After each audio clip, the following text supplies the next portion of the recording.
ఫిదా సినిమా నా జీవితంలో ఒక అందమైన అనుభవం.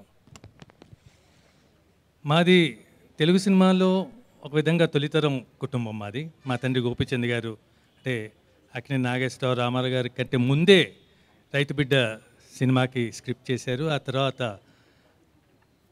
ఎల్వి ప్రసాద్ గారు మొట్టమొదటిగా దర్శకత్వం వహించినటువంటి గృహప్రవేశం సినిమా కూడా నాన్నగారి స్క్రిప్టే. ఆ విధంగా చిన్నప్పటి నుంచి మా ఇంట్లో సినిమాకి సంబంధించిన వ్యక్తులు రావడం అలా ఉండేది. ముఖ్యంగా నాకు 2 సంస్థలంటే చిన్నప్పటి నుంచి చాలా ఇష్టం ఉండేది.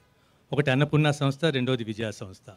అన్నపూర్ణ సంస్థ నిర్మాత దుక్పాడ మసూరరావు గారు, విజయ సంస్థ నిర్మాత చక్రపాణి గారు మా తండ్రి గోపిచంద్ గారికి చాలా ఆప్తమిత్రులు.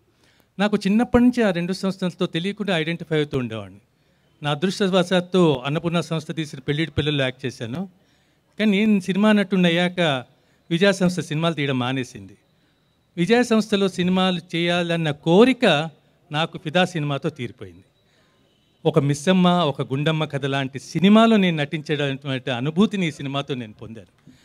నా చిన్నప్పటి నుంచి నా జీవితం కొన్ని అనుకోని సంఘటనల సమ్మేళనం.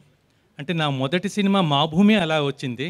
నేను హీరోగా నటించిన మొదటి సినిమా అదొక సంచలన సినిమా ఆ రోజుల్లో. ఆ తర్వాత అనేక సినిమాలు అలా అంటే యువతరంగల్ని, ఎర్రమల్లెలు, మరో మలుపు, మంచుపల్లకి ఇలా అంకురం వరకు చేశాను.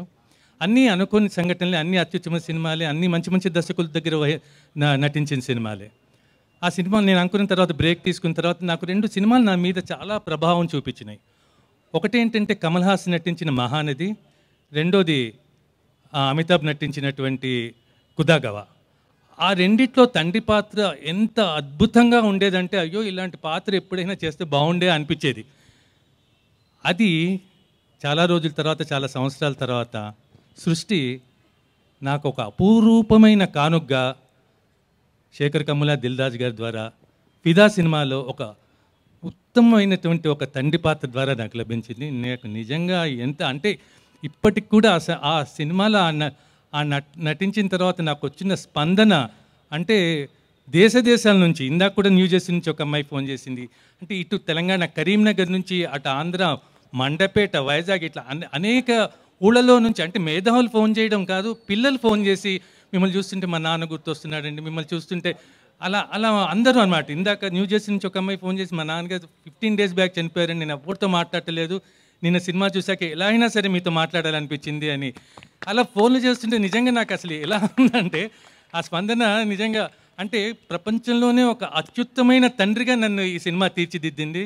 నాకు నిజంగా ఈ సినిమాతో ఉన్నటువంటి అంటే మొన్న ఒకరోజు నాకు ఈ సినిమాతో ఎంత అనుబంధం అయిందంటే సాయి పల్లవి, సరైన వీళ్ళతో మొన్న ఒకరోజు అర్ధరాత్రి పూట సడన్గా మేలుకు వచ్చిందనమాట. నాకు 3 గంటలకు వచ్చి సాయి పల్లవి మీద చాలా బెంగేసింది. ఈ పిల్ల ఎక్కడుంది ఏంటి ఇలా ఎక్కడ ఉంది కోయంబత్తూరులో ఇలా అని ఆలోచించి పొద్దున్న నేను సాయి పల్లవికి చెప్పా, మెసేజ్ పంపా, తల్లి whole night I could not sleep, ఎట్లరా ఇట్లా అయితే నీతో నేను అంటే అది నవ్వుతుంది.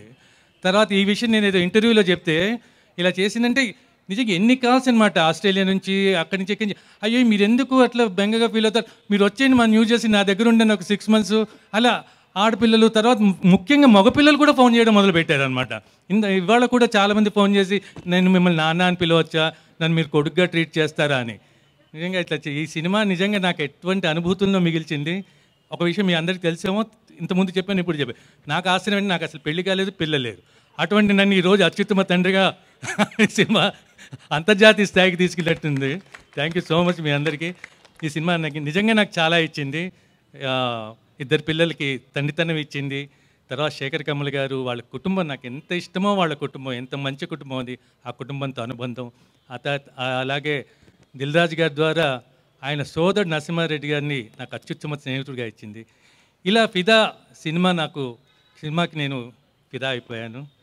నేను అంటే తెలుగు ప్రేక్షకులు అందరి ద్వారా నేను కోరుకుంటుంది ఏంటంటే, ఇందాక కూడా శేఖర్ గారు చెప్పాను, దిల్ రాజు గారు అందరి సమక్షంలో చెప్పాను, ఫిదా 2 తీయండి సార్.